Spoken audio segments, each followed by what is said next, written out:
तमाम गंगा संगम के जिम्मेदार, मैं सबसे पहले जनाब अशोक साहब का शुक्रिया अदा करता हूँ कि उन्होंने मुझे यहाँ पर आने की दावत दी और ये मेरे लिए बड़ी खुशी की बात है।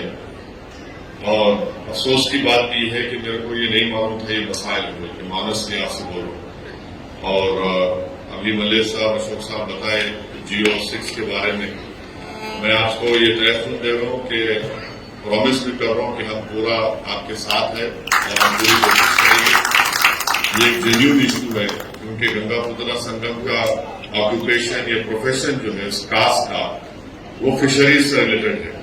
तो जिस कास्ट का ऑक्यूपेशन या प्रोफेशन है वो उनको वही करना पड़ेगा। किसी को आप लाकर उसमें चेंज करना एक गलत बात है।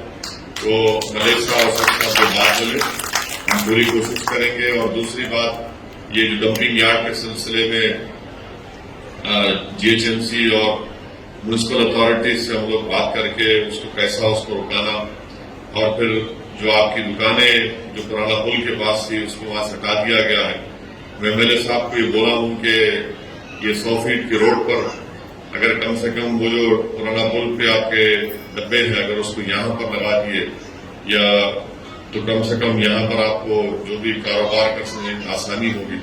मगर इसका परमानेंट सोल्यूशन डंपिंग यार्ड का जरूरी है क्योंकि उससे गंदगी और बदबू आ रही है पूरा, उससे हेल्थ के लिए भी ठीक नहीं है।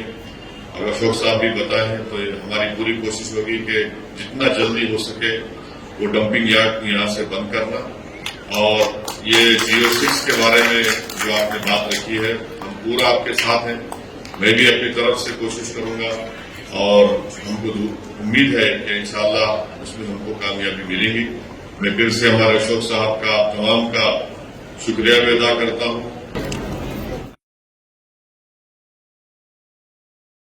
अगर आपने हमारे चैनल को अभी तक सब्सक्राइब नहीं किया है तो यहाँ पर रेड कलर का सब्सक्राइब बटन दिख रहा है, उसे क्लिक करें और हमारे चैनल को सब्सक्राइब कीजिए और साथ ही साथ बेल आइकन को भी क्लिक कीजिए जिससे आपको ताज़ा अपडेट मिलती रहे।